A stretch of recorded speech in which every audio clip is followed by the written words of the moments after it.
এখন মোদিজি আপনার ভালো চেয়েছে, মোদিজি আপনার ভালো চেয়েছে মানে একটু ভাবতে হবে আপনাদেরকে। মোদি আপনার ভালো চেয়েছে, শুভেন্দু অধিকারী আপনার ভালো চাইছে মানে ভাবতে হবে আপনাদেরকে। দিদির বন্ধু আপনার ভালো চেয়েছে, এটা ভাবতে হবে। হ্যাঁ, দিদির বন্ধু, দিদির বন্ধু হচ্ছে মোদি, আর অমিত শাহ হচ্ছে খারাপ। কিছুদিন আগে আডবাণীজি ভালো ছিল, মোদি খারাপ। এখন মোদি ভালো, অমিত শাহ খারাপ। কালকে আবার চাপে পড়ে বলতে পারে নীতিন গডকরি খারাপ, অমিত শাহ ভালো। এদের বিশ্বাস নেই। তাই দিদির বন্ধু আপনার ভালো চেয়েছে মানে একটু ভাবতে হবে। হাতির দাঁত দেখাচ্ছে এক আর খাচ্ছে এক, কেমন ভালো চেয়েছে একটু শুনুন। আগে একটা 1995 সালের আইন ছিল, সেটাকে চেঞ্জ করেছে এরা। 1995 সালের আইনে বলা ছিল ওয়াকফ সম্পত্তি নিয়ে কেউ দুর্নীতি করলে তাকে 2 বছর জেলে রাখা হবে।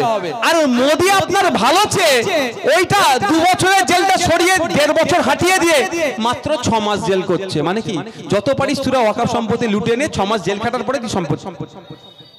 বুঝতে পারছেন? এই ভালো, কেমন ভালো চেয়েছে মোদিজি আপনাদের জন্য একটু জানতে হবে। আগে ছিল ওয়াকফ সম্পত্তি থেকে যে রেভিনিউ আসবে, মোতওয়াল্লির মাধ্যমে যে ওয়াকফ সম্পত্তি রক্ষণাবেক্ষণ হবে, যে রেভিনিউ আসবে তার 7% ওয়াকফ বোর্ডে জমা দিতে হবে। সেই 7% গুলো জমা হয়ে হয়ে ওয়াকফ বোর্ড বিধবাদের ভাতা, মহিলাদের বিবাহের জন্য খরচ, যদি এরা সব লুটে খেয়েছে, এরা দেয়নি, এরা দেয়নি, আমি বলছি অন ক্যামেরা বলছি, এরা লুটেছে। ছেলেদের পড়াশোনার জন্য স্কলারশিপ এইগুলো দেবে। মোদি এত ভালো চেয়েছে আপনাদের জন্য 7%টা কমিয়ে 5% করে দিয়েছে। মানে বিধবাদের ভাতা, পড়াশোনার জন্য খরচ, বিবাহের জন্য খরচ, যত বেশি টাকা থাকবে ফান্ডে তত বেশি খরচ করবে। তো এ আপনার ভালো চাইছে, কিন্তু বলছে ফান্ড কমিয়ে দাও, পার্সেন্টেজ কমিয়ে দাও। মোদিজির তো 14% বলা দরকার ছিল ভাই। যে টাকা ইনকাম হবে তার 14% ওয়াকফ বোর্ডে জমা দিতে হবে, এটা বলা দরকার ছিল তো ভাই, করেন। এটা আপনার ভালো চেয়েছে। কি ভালো চেয়েছে মোদিজি আপনার একটু জানতে হবে, অনেক ভালো চেয়েছে। সময় স্বল্প ভাই। আপনার লিমিটেশন অ্যাক্ট, কি লিমিটেশন অ্যাক্ট? অর্ডিনারি একটা আইন আছে, এই জায়গাটার মালিক কেউ আছে তো ভাই? এই জায়গায় যদি দাঁড়া বিশ্বজিৎ মালিক, আমি যদি 12 বছর ধরে এখানে মোটামুটি থাকি, বিশ্বজিৎ খাতাই কলমে মালিক হলো, আমি কিন্তু সত্তার মালিক হয়ে গেলাম, বিশ্বজিৎ আমাকে তুলতে পারবে না। এই আইন হচ্ছে লিমিটেশন অ্যাক্টের মধ্যে পড়ছে। তো এতদিন পর্যন্ত মন্দিরের কোন সম্পত্তিতে কেউ 12 বছর কেন, যদি 2200 বছর বসবাস করে সে তার ওই সত্তার মালিক হতে পারতো না। এতদিন আইন ছিল ওয়াকফ সম্পত্তিতে কেউ যদি 12 বছর কেন, যদি 40 বছর বসে থাকে সে তার সত্তার মালিক হতে পারবে না। এতদিন আইন আছে শিখেদের গুরুদুয়ারা, খ্রিস্টানদের চার্চের জায়গা বা যে কোনো ধর্মীয় সম্পত্তির উপরে বসে থাকলেও সে তুমি নিজের জায়গা বলে দাবি করতে পারবে না। কিন্তু মোদিজি আপনার ভালো চেয়েছে, জানতে হবে এই আইনটা কি করেছে। ভালো চেয়েছে যখন আমি একটু বেশি খুঁটিয়ে পড়েছি, বিশ্বাস করুন। মোদিজি মুসলমানদের খারাপ চাইলে আমি অত পড়ি না, আমি ওই মানে ডায়লগ বাজির জন্য বলছি না, বিশ্বাস করুন। আমি ধর্মীয় শব্দ এখানে স্টেজ থেকে ব্যবহার করি না বলে করছি না, আমি শপথ করে বলছি, সৃষ্টিকর্তার শপথ করে বলছি, মুসলমানদের ক্ষতির যদি এগুলো হয় আমি তুলনামূলক কম পড়ি। আর এখন মোদিজি বলেছে মুসলমানদের ভালো। আমার যদি যাবার সময় ব্যাগটা খুলে দেখাবো, 2 ব্যাগ কাগজ আছে আমার কাছে, আমি পয়েন্ট ধরে ধরে খুঁটিয়ে খুঁটিয়ে পড়েছি। মোদি মুসলমানদের ভালো চাইছে, আমি পাগল নাকি কি শুনছি? আমি ভাবছি ভুল পড়ছি নাকি? ঠিক যেভাবে বলেছিল মমতা ব্যানার্জি 10,000 মাদ্রাসা দেব, আমরা ভুল শুনেছিলাম। 10,000 RSS এর এখানে সংগঠন বাড়িয়ে দেবো। 10,000 মাদ্রাসা না, 10,000 সংগঠন বাড়িয়ে দেবো। আর মাদ্রাসাগুলো থেকে 10,000 শিক্ষক শিক্ষাকর্মী দেবো না। আমি তো ভুল শুনেছিলাম তখন। আমি ভাবছি ওইটা শুনলাম নাকি রে বাবা। আমি খুঁটিয়ে খুঁটিয়ে পড়ছি, প্রত্যেকটা পয়েন্ট পড়তে পড়তে আমি অবাক, রে বাবা। তো মোদি এত ভালোবাসে, ওয়াকফ সম্পত্তির উপরে কেউ যদি 12 বছর ধরে এখন বসে থাকে, সে যদি জায়গার জন্য ক্লেম করে, হয়তো খাতায় কলমে মালিক না হলেও সত্তার মালিক হয়ে যাবে। এটা এতদিন আইনে ছিল না। মোদি 107 যে 1995 সালের যে আইন ছিল, এই আইনের 107 নম্বর সেকশনে বলা ছিল লিমিটেশন অ্যাক্ট এই ওয়াকফ সম্পত্তির জন্য প্রযোজ্য নয়। মোদি এসে আপনার ভালোবেসে আপনার বাঁশ দেওয়ার জন্য ওই আইনের ওই প্রভিশনটাকে অমিট করে দিয়েছে। তার মানে লিমিটেশন অ্যাক্ট এর ক্ষেত্রে প্রযোজ্য। এবার প্রশ্ন আমার, কেন এর বিরোধিতা করছি? আমি তো বলবোই ভাই। আমি না বললে, আমার মুখ থেকে বললে শুনতে খারাপ লাগবে। বিশ্বজিৎ দা তো আমার সাথে সহমত যে আপনি হিন্দুদের যে ধর্মীয় সম্পত্তি আছে সেখানে কেউ যদি বসে পড়ে তাকে যে কোনো সময় তুলে দেওয়ার আইনটা রেখে দিলেন, খ্রিস্টানদের বেলায় আইনটা রেখে দিলেন, দলিত আপনার শিখেদের বেলায় আইনটা রেখে দিলেন, পার্সিদের জন্য রেখে দিলেন, মুসলমানদেরটা কেন তুলে দিলেন? তোর তো সংবিধানের 26 নম্বর আর্টিকেল, সংবিধানের 14-15, সংবিধানের 25-26 আর্টিকেলে আঘাত দেওয়া হচ্ছে না, তার জন্য তো বিরোধিতা। এবার শুনুন, কেন আপনি কেন বিরোধিতা করব? আচ্ছা বলুন, একটা আইন নিয়ে এসেছে, এর মধ্যে এই আইনে বলা আছে যে আপনি ওয়াকফ করতে গেলে 5 বছর প্র্যাকটিসিং ইসলামের মধ্যে আপনাকে থাকতে হবে। ভয়ঙ্কর কথা। কিন্তু মুসলমানদের ইসলামের মধ্যে কেউ প্র্যাকটিসিং কেউ নন প্র্যাকটিসিং মুসলমান এরকম কোনো ব্যাখ্যা আছে? এরকম ব্যাপার নেই তো যে প্র্যাকটিসিং না মুসলমান হলে ওর জানাজা পড়া যাবে না, ওকে দাফন কাফন করা যাবে না, ও জানাজায় শরীক হওয়া যাবে না, ব্যাপার আছে কিছু?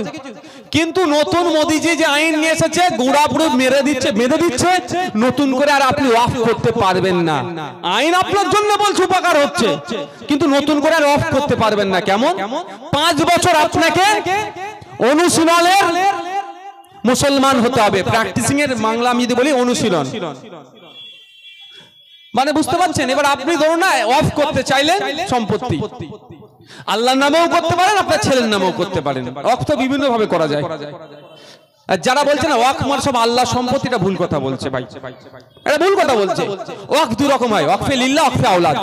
আমি আমার ছেলের নামে ওই জায়গাটার কথা যদি বলি, আমি ওয়াকফ করে যাবো এই জন্যই, যদি আমি এই জায়গাটা আমার ছেলের নামে করে দিয়ে যাই, কালকে ছেলে বিক্রি করে দিতে পারে, তাহলে আমার পুতা এই জায়গা থেকে আর যে রাজস্ব বলুন, সরি রেভিনিউ বলুন, পাবে না। আর যদি আমি অফ করে দিয়ে চলে যাই, আমার ছেলে আর বিক্রি করতে পারবে না। ইন ব্যবসা করবে, যা হবে আমার ছেলে খাবে, ছেলের অবর্তমানে পোতা খাবে, পোতার অবর্তমানে তার ছেলে খেতেই থাকবে। বুঝতে পারছেন? এইভাবে অনেকে অফ করে। যাক, কি বলছিলাম? 5 বছর প্র্যাকটিসিং ইসলাম হতে হবে আপনাকে। আপনি এবার কার কাছে যাবেন? ওয়াকফ বোর্ডে যাবেন। আমি ধরে নিলাম ওয়াকফ বোর্ডে গিয়ে বললেন আমি এবার ওয়াকফ করব আমার জায়গাটা। ভালো কথা। আপনার মুখের দিকে তাকিয়ে বলল, কে? পিয়ারুল সাহেব। উঠে দাঁড়াও। বলো হ্যাঁ। ও ছেলের জন্য বা মেয়ের জন্য, ছেলের জন্য ও ওয়াকফ করবে। ও অ্যাডভোকেট পিয়ারুল সাহেব? বলো হ্যাঁ। সিইও যিনি ওয়াকফ বোর্ডে থাকবেন, মুখের দিকে তাকিয়ে বলল, কই? আপনি তো ঠিকঠাক নামাজ পড়েননি, আপনার কপালে দাগ নাই কেন? আপনি ঘরে যান। পিয়ারুল ঘরে যে কপাল ফোপাল ছিঁড়ে ছাড়ে দাগ করে আসলো, ছিঁড়ে ছাড়ার পরে দাগ হয়ে যাবে। এসে বলে, সাহেব দেখুন আমি 5 বছর ধরে নামাজ পড়ছি, আমার কপালে দাগ।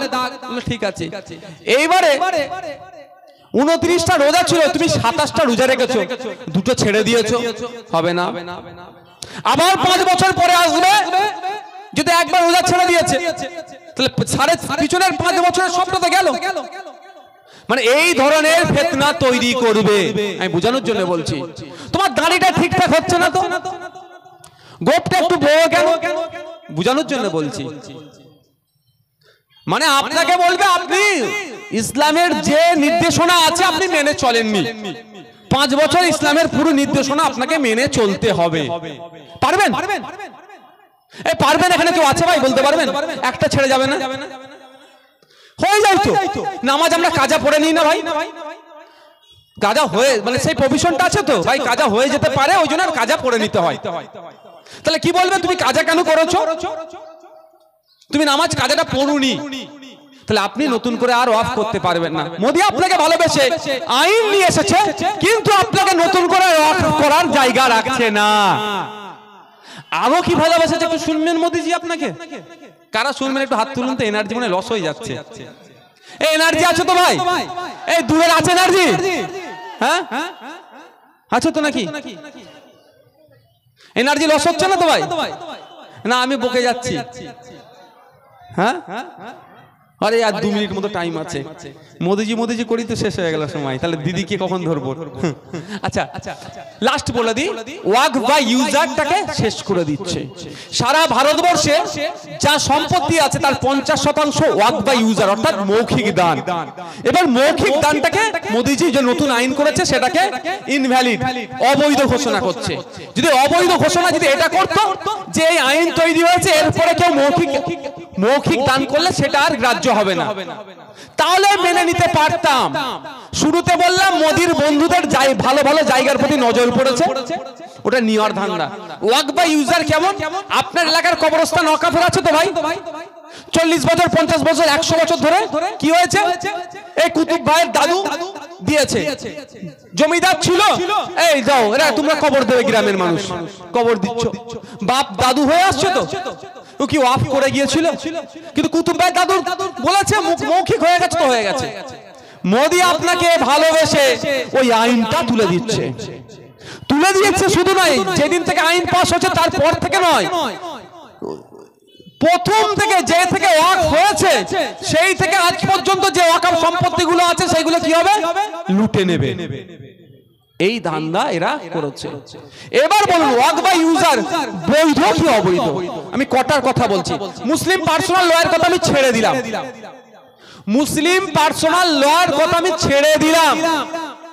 ইন্ডিয়ান এভিডেন্স অ্যাক্ট 1872 1872 সালে ইন্ডিয়ান এভিডেন্স অ্যাক্ট তৈরি হয়েছে।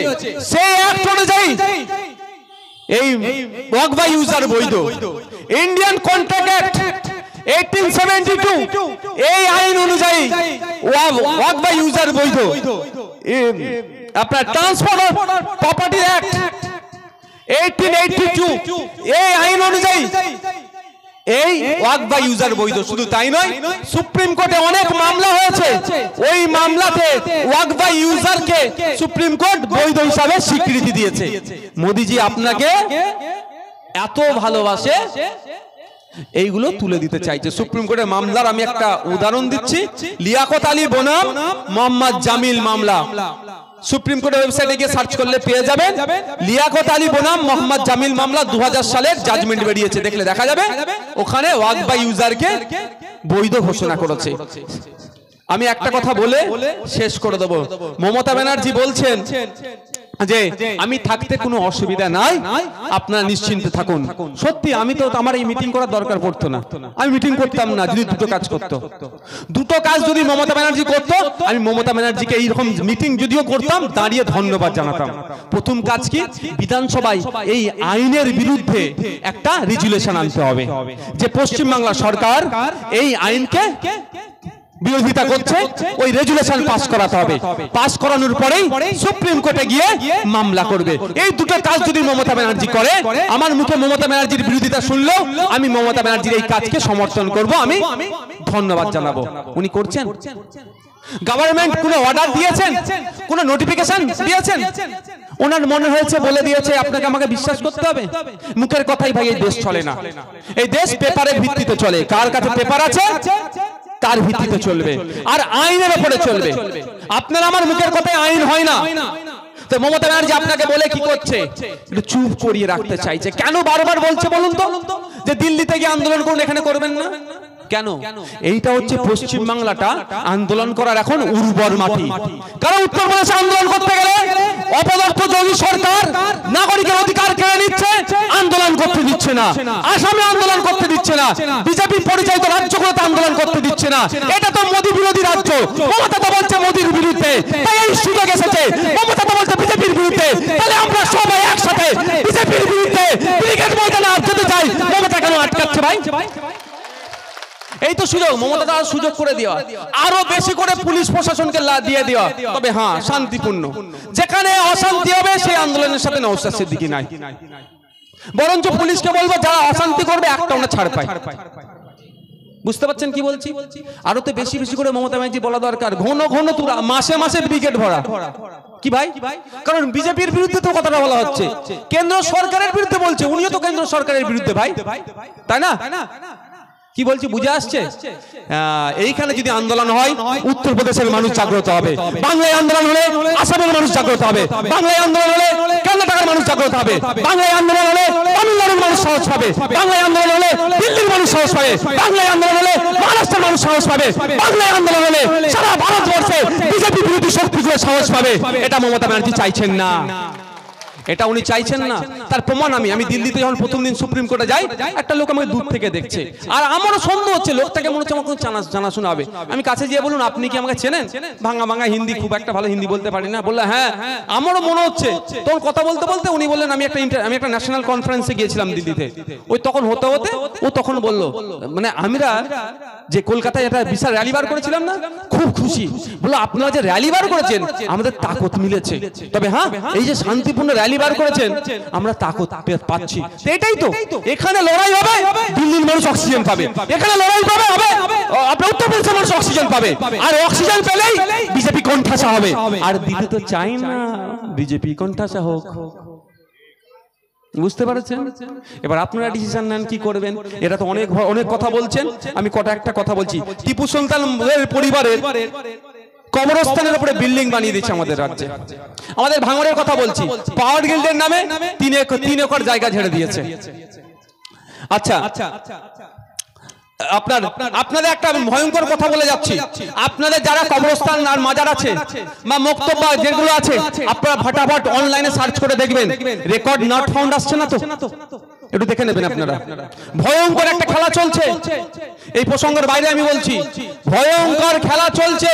কবরস্থানে যে জায়গাগুলো আছে, এমনি নিজেদের জায়গা দেখবেন প্রায় মাঝে মধ্যে চেক করি, অমুক জন আমার নামটা উড়িয়ে দিয়ে বিক্রি করে দিল নাকি, চেক করি না আমরা? কিন্তু চেক করি 6 মাস 3 মাস ছাড়া ছাড়া নতুন নতুন পর্চা তুলি আমরা প্রমাণ রাখার জন্য।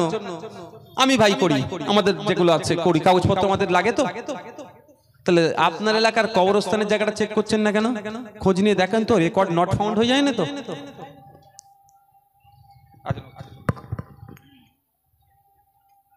ওয়াকফ নিয়ে চিন্তা নেই, যতদিন আমি আছি তোমাদেরকে হতে দেব না। ঠিক বলেছে, যতদিন আছে তত তাড়াতাড়ি ওয়াকফ গুলো কি হবে, নেতাদের পকেটে ঢুকে যাবে, চিন্তা আপনাদের করতে হবে না। আমি আমার গল্প শোনাচ্ছি না, আরটিআই করেছি। আরটিআই 2022 সালে আমাদের পার্টির সাথে যুক্ত একজন আরটিআই অ্যাক্টিভিস্ট। 2022 সালে আরটিআই করে আমরা তথ্য জানতে চেয়েছিলাম, এবং আমি বিধানসভার মধ্যে মুখ্যমন্ত্রীকে প্রশ্ন করেছিলাম যে আপনি বলুন 2011 সালের আগে অনেক গল্প শুনিয়েছিলেন, ওনারা অনেক গল্প আমাদের শুনিয়েছে যে ক্ষমতায় আসলে ওয়াকফ সম্পত্তি উদ্ধার করব। তাই 2011 থেকে 2024 কত বিঘা ওয়াকফ সম্পত্তি আপনি উদ্ধার করেছেন তার তথ্যটা দিন তো। আমি বলেছিলাম বিধানসভার মধ্যে, মুখ্যমন্ত্রী অনেক কথা বলেছেন, আমাদের সম্মানীয়, তার পদকে আমি সম্মান দেব, অনেক কথা বলেছেন, কিন্তু কত বিঘা ওয়াকফ সম্পত্তি উদ্ধার করেছে সেই বিঘাটা কিন্তু বলতে পারেনি। আর আরটিআই বলছে পশ্চিম বাংলায় যে ওয়াকফ সম্পত্তি আছে এখনো প্রায় 76,000 বিঘার উপরে সম্পত্তি বেহাত হয়ে আছে। ওই বেহাত কারা করে রেখেছে, কারা আত্মসাৎ করে খাচ্ছে? একটু এগিয়ে যান, কোথায় আপনার তোমার হারুয়া বলো না, বীর গোড়াচাঁদ আব্বাস আলী রহমতুল্লাহ আলাইহির মাজারের সম্পত্তি প্রায় 1000 বিঘা। এখন দেখুন 100 বিঘা পাবেন না। এই 900 বিঘা কে খেয়েছে, কারা খাচ্ছে? যারাই বলছে দিল্লি ওয়াকফের, দিল্লির বিষয় দিল্লি গিয়ে আন্দোলন করুন, সে ব্যাটাইগুলি খেয়ে রেখে দিয়েছে। কারণ সে ভালো করে জানে যে এই কেন্দ্র সরকারের আইনটা আমরা প্রত্যাহার করাবো, মাঠে ময়দানে আন্দোলন করে শান্তিপূর্ণ গণতান্ত্রিক প্রক্রিয়ায় আন্দোলন করবো আমরা, এবং আইনি লড়াই সুপ্রিম কোর্টে লড়ে এই আইনটা প্রত্যাহারের সাথে সাথে যেভাবে এই সম্পত্তিগুলো লুটে খাচ্ছে সেইগুলো প্রত্যেকটা আমরা বার করবো। সেই জন্য ওয়াকফ লুটেরারা চিন্তিত হয়ে কি বলছে, দিল্লিতে গিয়ে আন্দোলন করুন। ঠিক আছে, ভোটটা আসলে বুঝিয়ে দেবেন কোথায় গিয়ে ভোটটা চাইবে, হবে তো নাকি? হবে না? ভুলে যাবেন ভোটের সময়, ভোটের সময় ভুলে যাবেন নাকি? জবাব কিন্তু দিতে হবে। দেখুন জবাব নাই, আমি বলছি না ভোটটা আমাকে দেবেন, ওটা আমি বলবো না, পছন্দ হলে দেবেন, না হলে দেবেন না, কিন্তু যারা আপনাকে বিপদের মুখে ঠেলে দিচ্ছে তাদের কি ছাড়বেন? জবাব তাদেরকে দিতে হবে। আমার আগে বিশ্বজিৎ দা বললেন মনে হয় 3 জন এমপি ভোট দেয়নি, তাই না? শুনলেন তো? কিন্তু ওর থেকে আরো ভয়ঙ্কর হয়ে আছে কি বলুন তো, যারা ভোট দিয়েছে ওই ওয়াকফ আইনের বিরুদ্ধে ভোট দিয়েছে কি পক্ষে ভোট দিয়েছে জানেন কি করে আপনারা? হ্যাঁ হ্যাঁ বলেন আপনারা, কেউ জানে? এটা কেন পাবলিক ডোমিনে আনছে না তৃণমূল কংগ্রেস? আমি তো চ্যালেঞ্জ করেছিলাম, ভিডিও দেখেছিলেন না? আমাকে একটা নোটিশ পাঠিয়ে ভয় ভয় খাইয়ে দিচ্ছিল। ভয় খাইয়ে দিচ্ছিল না? আমি একদিন পরে উত্তর দিয়েছি, আমি যারা লাপাচ্ছে লাপাক। আমার তৃণমূলের আমার সমবয়স্ক বন্ধুরা খুব লাপাচ্ছে, এইবার নওশাদ সিদ্দিকী সাইজ হয়ে যাবে। কই আমি উত্তর দিয়েছি, কোর্ট থেকে আসুক না দেখি, আইনের চড় মেরে গাল ফুলিয়ে পাঠিয়ে দেবো বাড়িতে। আমি সংবিধান বিরোধী, আইনের বিরুদ্ধে, আইন অর্থাৎ আইন মানে আইনকে ভায়োলেট করে আমি কোনো কথা বলিনি। কিন্তু আপনাদের বলি, আমি ওখানে দুটো তিনটে দাবি রেখেছিলাম। একটা দাবি কি ছিল, যে কারা কারা ভোট দিয়েছে সেই লিস্ট পাবলিক ডোমিনে জমা দেখানো হোক, তাহলে ধরা পড়ে যাবে কজন মোদিজিকে খুশি করার জন্য ভোট দিয়েছে আর কজন আব্দুল শুকুর চাচাকে খুশি করার জন্য ভোট দিয়েছে। দেখলে দেখা যাবে হয়তো মোদিজিকে খুশি করার জন্য, ভাইপোকে বাঁচানোর জন্য ভোটটা মোদিজির পক্ষেই বেশি গেছে। বুঝতে পেরেছেন? ওই জন্যই তো রাগ হয়। পয়েন্টে পয়েন্টে বলি, ওদের জয়েন্টে জয়েন্টে ব্যথা লাগে আর আমার নয় মামলা দিয়ে যায়। আর একটা দেখুন, এটা তো লোকসভাতে 3টে এমপি নাকি যায়নি, রাজ্যসভায় কি হয়েছে জানেন? 2টো সিনিয়র এমপি তাদের ভোট পৌঁছিয়ে দিয়েছে। আমি প্রথমবারের বিধায়ক, তো আমার তো একবারও ভোট পৌঁছেনি। যারা সিনিয়র এমপি, যারা একাধিকবারের এমপি, তারা ভোট পৌঁছালো কি করে? তারা ইচ্ছা করে বলছে যে না, অনিচ্ছাকৃতভাবে পৌঁছিয়েছে। আমি দায়িত্ব নিয়ে বলছি, ইচ্ছাকৃতভাবে 2টো ভোট পৌঁছিয়েছে। 2টো ভোটটা কম ভোট নয়, এই 2টো ভোটেই কিন্তু রেজাল্ট অনেকটা চেঞ্জ হতে পারে।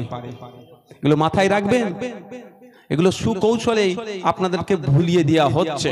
আর একটা জিনিস একদম মাথায় রাখতে হবে, এই ওয়াকফ আইন আন্দোলনটা ধর্মীয় আন্দোলন নয় কিন্তু ভাই, এটা মাথায় রাখবেন। আপনি বলতে পারেন মুসলমানদের সম্পত্তি কেড়ে নিচ্ছে, ঠিক কথা। মুসলমানদের সম্পত্তি কেড়ে নিচ্ছে কিভাবে কাটছে? সংবিধানকে অবমাননা করে, সংবিধানের আইনকে মানে বুড়ো আঙুল দেখিয়ে আইনকে ভায়োলেট করে করছে। তাই সংবিধানের উপরে যখন আঘাত আসছে, ওটা শুধু ধর্মীয় সমস্যা নয়, আমাদের সংবিধানের উপরে আঘাত এসেছে, আমাদেরকে রুখে দাঁড়াতে হবে সংবিধানকে রক্ষা করার জন্য। যে বিনয় বাদল দিনেশ, যে আশফাকুল্লাহ, যে ক্ষুদিরাম, যে থেকে শুরু করে যে সমস্ত স্বাধীনতা সংগ্রামীরা যে লড়াই করার ফলে আমরা যে সংবিধান পেয়েছি, আজকে সেই সংবিধানের উপরে ব্রিটিশদের পরে যে বিজেপি এসেছে, সেই বিজেপি আক্রমণ করতে চাইছে, আমরা সর্বোচ্চ দিয়ে রুখে দাঁড়াবো। এটা মাথায় রাখবেন, এটা ধর্মীয় লড়াই নয়। হ্যাঁ, মুসলিম সম্প্রদায়ের উপর আঘাত আসছে। কালকে আপনাকে বলি, বিগত দিনে এসেছে 2023 সালে ফরেস্ট রাইট অ্যাক্টের অ্যামেন্ডমেন্টের নামে, সংশোধনীর নামে কি করেছে? আদিবাসীদের হাত থেকে জঙ্গলের অধিকার কেড়ে নিয়েছে। আজকে এনেছে ওয়াকফ, মুসলমানদের হাত থেকে ক্ষমতা ওয়াকফ সম্পত্তি কেড়ে নিতে চাইছে। কালকে এরা দেবত্ব সম্পত্তির উপর আঘাত আনতে পারে, তারপরে তিনিরা গির্জার যে সম্পত্তি আছে চার্চের, তার উপরে আঘাত আনতে পারে, তারপরের দিনে এরা গুরুদুয়ারার যে সম্পত্তিগুলো আছে সেইগুলো এরা কেড়ে নিতে পারে, তারপরের দিনে এরা পার্সি ভাইদের রিলিজিয়াস এন্ডোমেন্ট যেগুলো আছে সেইগুলোকে এরা কেড়ে নিতে পারে। এখন নজরে পড়েছে ভালো ভালো সম্পত্তির উপরে। সারা ভারতবর্ষের যে কটা বড় শহর আছে, সে কটা বড় শহরের সব থেকে দামি দামি যে জায়গাগুলো আছে, সেই 5টা দামি জায়গার মধ্যে প্রত্যেকটা শহরে 2টো থেকে 3টে ওয়াকফ সম্পত্তি মোদি বাবুর পাশে থাকার শিল্পপতিদের নজরে পড়েছে। ওই জায়গাটা আমার লাগবে, তো ওই জায়গাটা পেতে গেলে কি করতে হবে? আইনের একটু পরিবর্তন করে দাও, একটু কলকাঠি নেড়ে দাও, ঝামেলা পাকিয়ে দাও। পাকিয়ে দিবার পরে সর্বোচ্চ ক্ষমতা ডিস্ট্রিক্ট কালেক্টরকে দিয়ে দাও। এখন সরকার বলছে ওটা আমার জায়গা, ওয়াকফ বোর্ড বলছে আমার জায়গা। এটা ফাইসাল্লা কে করবে? এতদিন ছিল ফাইসাল্লা কিভাবে হতো? সংবিধান স্বীকৃত সংবিধানে চৌধুরী চরণ সিংয়ের সুপারিশে ট্রাইব্যুনাল তৈরি হয়েছিল। সেই একাধিক ট্রাইব্যুনাল আছে, এটা ওয়াকফের জন্য ওয়াকফ ট্রাইব্যুনাল। ওয়াকফ ট্রাইব্যুনালকে যে বলবে, এ বলবে আমার সম্পত্তি, ও বলবে আমার সম্পত্তি, ওয়াকফ ট্রাইব্যুনাল এইটা সমাধান করবে। ওয়াকফ ট্রাইব্যুনালে অর্ডার না পছন্দ হলে সংবিধানের আর্টিকেল 226 কে সামনে রেখে হাইকোর্টে যেতে পারে। হাইকোর্টের অর্ডার না পছন্দ হলে সুপ্রিম কোর্টে যেতে পারে, যেটা আমার সম্পত্তি ওটা ওর সম্পত্তি। এই জন্য কিন্তু মোদিজি এখন সব তুলে দিয়ে কি বলছে, সরকারের জায়গা না ওয়াকফের জায়গা এটা ডিসাইড কে করবে, ডিস্ট্রিক্ট কালেক্টর করবে। আমি ডিস্ট্রিক্ট কালেক্টরকে আমি অসম্মান করছি না, আপনারা বুকে হাত দিয়ে বলুন তো, সামান্য কাল কি চলে যাবেন, আপনার আবাস যোজনায় ঘর পাওয়ার যোগ্য আপনি পাননি, এই নামটা ঢুকাতে পারবে? এতটা ক্ষমতা আছে, বিশাল ক্ষমতা কিন্তু ডিস্ট্রিক্ট কালেক্টরের, বিশাল ক্ষমতা, কিন্তু এই কাজটা করবে? বলুন, যদি এই কাজটা করে তাহলে যার যার আবাস যোজনার ঘর পাননি ডিস্ট্রিক্ট কালেক্টরের দরবারে চলে যান, অর্থাৎ ডিএম অফিসে যান, ঘরের ছবি টবি ভিডিও নিয়ে যে বলুন, স্যার ম্যাডাম আমি ঘর পাওয়ার যোগ্য আবাস যোজনার, আমার ঘরটা পাইনি, ঘরটা করে দেন। এটা করতে পারবে? কেন করতে পারবে না? সরকারের যে লোকগুলো আছে যারা পেটুয়া তৃণমূলের লোকগুলো যার লিস্ট দেবে সেটাই অ্যাপ্রুভাল হচ্ছে, তাই তো? তাহলে ওরা যদি একটা ঘরের নাম না ঢুকাতে পারে, এবার আমি কেন এটা বলছি, আমি অপমান করছি না, বিশাল পাওয়ার ডিস্ট্রিক্ট কালেক্টরের, আমাদের দুর্ভাগ্য ডিস্ট্রিক্ট কালেক্টরের যে ভূমিকা হওয়া দরকার সে ভূমিকাটা দেখতে পাচ্ছি না বলেই তো আমাদের সন্দেহ হচ্ছে। এবার বলুন, যখন আইনি ব্যাপারে লড়াইটা হতো তাহলে ওটা কি হতো, জুডিশিয়াল মাইন্ডে একজন উকিল থাকবে, দুপক্ষের উকিল থাকবে, জজ সেটা ফাইসাল্লা করবে। আর এখন কি হচ্ছে, উকিল টুকিল সব গেল, ডিস্ট্রিক্ট কালেক্টর ফাইসাল্লা করবে। মানে বুঝতে পারছেন, এবার অ্যাডমিনিস্ট্রেটিভ মাইন্ড হয়ে গেল। এতক্ষণ ছিল বিচার ব্যবস্থার মাধ্যমে আপনার কি হবে, হকটা পাওয়া, সেটা বন্ধ করে এখন ডিস্ট্রিক্ট কালেক্টর যাকে বলে দেবে তাকে। আপনাদের এখানে কোথায় কবরস্থান আছে ভাই? কাছাকাছি আছে? কবরস্থানের জায়গা মেরে দেওয়া লোক নেই? আমি নন মুসলিমে যাবই না, মুসলমান নেই, কবরস্থানের জায়গা বিক্রি করে দিয়েছে, মসজিদের জায়গা খেয়ে নিয়েছে, নেই? এই যে 1000 বিঘা আব্বাস আলী গোরাচাঁদ রহমতুল্লাহ আলাইহির মাজারের যে 1000 বিঘা সম্পত্তি লুটে নিয়েছে, কারা নিয়েছে ভাই? হ্যাঁ, সবের ম্যাক্সিমামের নামের শুরুতে মোহাম্মদ, নিচে মোল্লা পাওয়া যাবে, তাই তো? তাহলে এরা ছেড়ে দেবে? এখন এরা আপনাকে এসে যদি এখন বলে কবরস্থানটা আমার বাপের জায়গা, আপনি বললেন কি, আপনি ভাই রাস্তাটা ছেড়ে দেবে, রাস্তা না জ্যাম হয়, এদিকে অনেক জায়গা আছে, আপনি বললেন আমাদের গ্রামবাসীর জায়গা, ও বলছে আমার বাপের জায়গা, ঝামেলা লেগে গেল, ডিসপুট তৈরি হলো, সমাধান কে করবে? District collector. এবার বলুন, ডিস্ট্রিক্ট কালেক্টরকে কিন্তু টাইম বলে দেওয়া হয়নি, আমার কাছে আইনটা আছে, গ্যাজেটটা আমাদের কাছে আছে, কেউ যদি চ্যালেঞ্জ করতে চায় এসে আমার কাছে চ্যালেঞ্জ করতে পারে। আমি আইনটা নিয়ে ঘুরছি ভাই সাথে সাথে, এটা আইনের মানে যে নতুন আইন তৈরি হয়েছে সেটা আছে। কেন ডিস্ট্রিক্ট কালেক্টরকে দায়িত্ব দিয়েছে যে আপনি সমাধান করবেন এটা কি জায়গা। ডিস্ট্রিক্ট কালেক্টর যদি মনে করে এসে বলে দেয় এটা ডিসপুটেড ল্যান্ড, তাহলে সমাধান করে দেবো।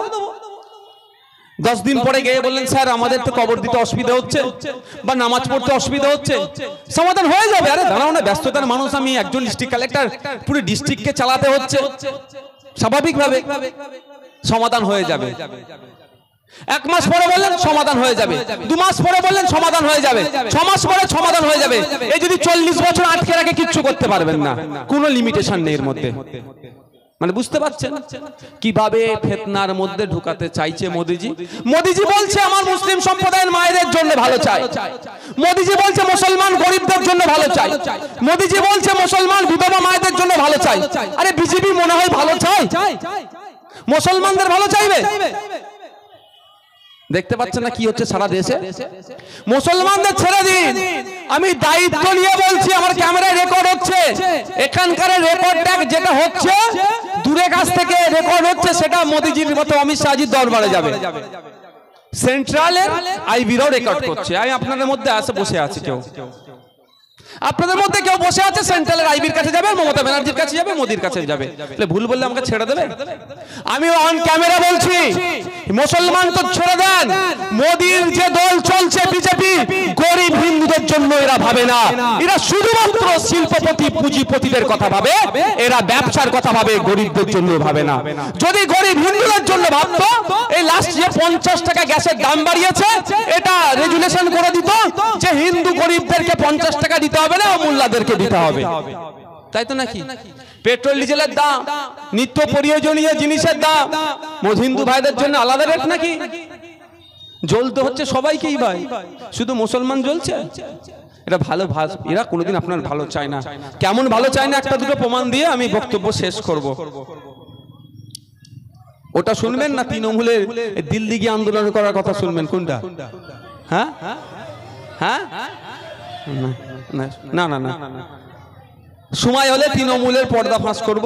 এখন আপনি আইনটা কেন প্রত্যাহার করতে বলছেন এটা জানা দরকার, তাই না? এটা জানা দরকার। আমার হিন্দু সমাজের ভাইদের মধ্যে বিজেপি একটা বীজ ঢুকিয়ে দিচ্ছে। কি বীজটা বিজেপি ঢুকাচ্ছে? যে ওয়াকফ বোর্ড যেখানে হাত দেবে সেটাই নাকি ওয়াকফ হয়ে যাবে, সুতরাং ওয়াকফ বোর্ড তুলে দেওয়া দরকার। এটা বলছো তো? এই বলে একটা মিথ্যাচার করছে বিজেপি, করছে আমার হিন্দু সহজ সরল হিন্দু ভাইদের মনে ঢুকিয়ে দিচ্ছে। আমি আপনাদের বলছি ওয়াকফ বোর্ডের এই ধরনের কোনো ক্ষমতা নাই নাই নাই। যদি এই ধরনের কোনো ক্ষমতা থাকে সর্বপ্রথম নওশাদ সিদ্দিকী ওয়াকফ বোর্ডের বিরোধিতা করবে। এটা এখানে বলছি না, আমি অ্যাসেম্বলি হাউসের মধ্যে দাঁড়িয়ে বলেছিলাম। আমার বক্তব্যকে কাটার মতো কোনো কারো ক্ষমতা হয়নি, কারণ নাই। আর্টিকেল 14 দেখাচ্ছে, আর্টিকেল 14 এর জন্য কোনো প্রভিশন নাই যে আমি যে বলবো এই জায়গাটা ওয়াকফ বললে আমার ওটা আমার ওয়াকফ বোর্ড হয়ে যাবে। আমি সহজ ভাষায় একটা বলছি। এখন প্রচুর মামলা চলছে, কলকাতা হাইকোর্টেও চলছে, সুপ্রিম কোর্টেও চলছে। ওয়াকফ বোর্ড কোর্টে গিয়ে কান্নাকাটি করছে, আমার ওই কবরস্থানের জায়গাটা পাচ্ছি না, মাই লর্ড ওটা আমাকে উদ্ধার করে দাও। ওয়াকফ বোর্ডে যদি এত ক্ষমতা থাকতো, তোমার বাড়িটা যদি বলে ওয়াকফ সেটা ওয়াকফ হয়ে যাবে, তাহলে ওয়াকফ বোর্ড সুপ্রিম কোর্টকে গিয়ে বলতো যে মাননীয় বিচারপতি আমার ওই 2 বিঘা জায়গাটা ওয়াকফের সেটাও দখল করে রেখেছে, তুমি অর্ডার দাও যাতে ছেড়ে দেয়। বুঝতে পারছেন না ভাই? ওয়াকফ বোর্ডের সেই ক্ষমতা নাই, কিন্তু এটা ভুল বুঝাচ্ছে হিন্দু ভাইদের মধ্যে। বিজেপি একটা বীজ ঢুকিয়ে দেওয়ার চেষ্টা করছে। আর একটা বিজেপি কি বীজ ঢুকানোর চেষ্টা করছে? বিজেপি বলছে আপনার যে মুসলমানদের জন্য ধর্মীয় সম্পত্তি রক্ষণাবেক্ষণের জন্য ওয়াকফ বোর্ড আছে, হিন্দুদের জন্য নাই, সুতরাং ওয়াকফ বোর্ড তুলে দিতে হবে। গণতান্ত্রিক রাষ্ট্রে, ধর্মনিরপেক্ষ রাষ্ট্রে হিন্দুদের জন্য নাই, মুসলমানদের জন্য কেন শুধু থাকবে? সত্যি শুনলেও একটু খারাপ লাগবে না ভাই? সত্যি যদি মুসলমানদের জন্য থাকলো, হিন্দুদের জন্য কেন নাই? ধর্মপ্রাণ মুসলমানেরও প্রশ্ন হবে কিন্তু ভাই, যার মধ্যে দেশপ্রেম, যার মধ্যে সত্যি যে ধার্মিক হবে, সে প্রশ্ন করবে যদি মুসলমানদের রিলিজিয়াস এন্ডোমেন্ট রক্ষণাবেক্ষণের জন্য একটা বোর্ড থাকে, কেন আমার হিন্দু ভাইদের রিলিজিয়াস এন্ডোমেন্ট রক্ষণাবেক্ষণের জন্য বোর্ড থাকবে না? এটা স্বাভাবিক। কিন্তু এটা সত্যি কথা বলছে কি? এটা সারাসার মিথ্যে কথা বলছে। তার প্রমাণ আমি একটা দিচ্ছি। এ দেখুন, আমার হাতে একটা কাগজ আছে, দা উত্তর প্রদেশ শ্রী কাশী বৈষ্ণবনাথ টেম্পল অ্যাক্ট 1983। উত্তরপ্রদেশে কাশী বৈষ্ণবনাথ মন্দির নাম শুনেছেন? বিখ্যাত মন্দির। ওই মন্দিরের সম্পত্তি রক্ষণাবেক্ষণের জন্য সরকারি আইন। ঠিক মুসলমানদের সম্পত্তি ধর্মীয় সম্পত্তি রক্ষণাবেক্ষণের জন্য যেমন ওয়াকফ আইন, এটা হচ্ছে ওই মন্দিরের সম্পত্তি রক্ষণাবেক্ষণের জন্য আইন। এরপরে আসছে কোথায়? Tamil Nadu, the Tamil Nadu Hindu religious and charitable endowments act 1959। 1959 সালে তামিলনাড়ুতে তৈরি হয়েছে তামিলনাড়ু হিন্দু ধর্মের যে ধর্মীয় সম্পত্তি এবং চ্যারিটেবল এন্ডোমেন্টস যেটা আছে হিন্দু ধর্মের রক্ষণাবেক্ষণের আইন। তাহলে যে বলছে মিথ্যে কথা বলছে না? আচ্ছা দেখাচ্ছি। তারপরে কোথায়? কর্ণাটকাতে একইভাবে। সারা রাজ্যে, সারা দেশে, অন্ধ্রপ্রদেশে ধর্মীয় সম্পত্তি রক্ষণাবেক্ষণের জন্য হিন্দু ভাইদের আলাদা আলাদা আইন আছে, মুসলমান ভাইদের আইন আছে, শিখ ভাইদের আইন আছে, পার্সি ভাইদের আইন আছে, এবং আপনার কি বলে, এই তো বলছি, the Parsi public trust registration act 1963। 1936 সালে Parsi public trust registration act তৈরি হয়েছে। কেন তৈরি হয়েছে? এর কাজ কি? এর কাজটা কি? পার্সি ভাইদের যে ধর্মীয় সম্পত্তি রক্ষণাবেক্ষণ তার মাধ্যমে হবে, আইনের মাধ্যমে। Sikh endowments or Sikh Gurdwaras and religious endowment act 1973।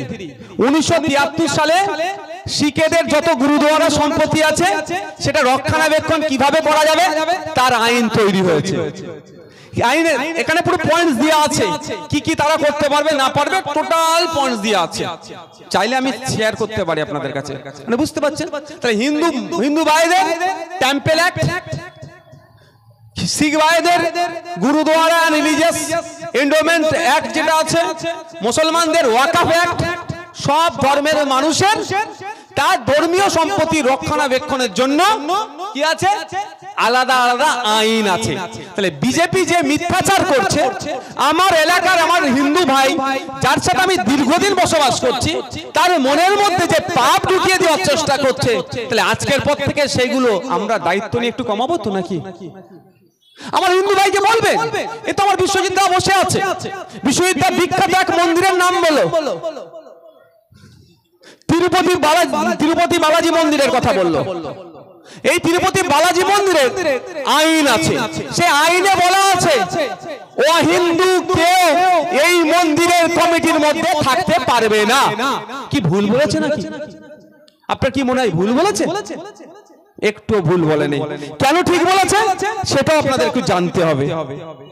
The religious endowment act 1863 সালে তৈরি হয়েছে। ধর্মীয় যে রিলিজিয়াস এন্ডোমেন্ট অ্যাক্ট কিভাবে পরিচালনা করা যাবে 1863 সালে তৈরি হয়েছে। সেই অ্যাক্টের মধ্যে এই ধরনের আমি সারমর্ম বলছি, members should be from same religion and not different. সেই আইনকে সামনে রেখে তিরুপতি মন্দিরের যে রক্ষণাবেক্ষণের দায়িত্বে যারা থাকবে অহিন্দু কেউ হতে পারবে না। যেমন আমাদের এখন খুব চর্চা হচ্ছে আপনার জগন্নাথ মন্দির নিয়ে খুব চর্চা হচ্ছে। জগন্নাথ মন্দিরের গেটে দেখবে লেখা আছে কি অহিন্দু কেউ প্রবেশ করতে পারবে না। এটা কি গণতান্ত্রিক রাষ্ট্রে কি ভুল লিখেছে নাকি? গণতান্ত্রিক রাষ্ট্রে কেউ ভুল লিখেছে নাকি? ভুল কিছু লেখা নাই। কেন লেখা নাই? দ্য রিলিজিয়াস এন্ডোমেন্ট অ্যাক্ট কে সামনে রেখে তারা লিখেছে। তার প্রমাণ আমি আপনাদের ওই আমার কাছে এখন ওই ব্যাগটাতে আছে। আমি মুম্বাই থেকে একটা প্রমাণপত্র পেয়েছি। পার্সিদের একটা বিশাল বিল্ডিং আছে, সেই বিল্ডিং এ ওখানে বড় বড় হাতে অক্ষরে লেখা আছে এটা শুধুমাত্র ওই পার্সিদের ব্যবহারের জন্য।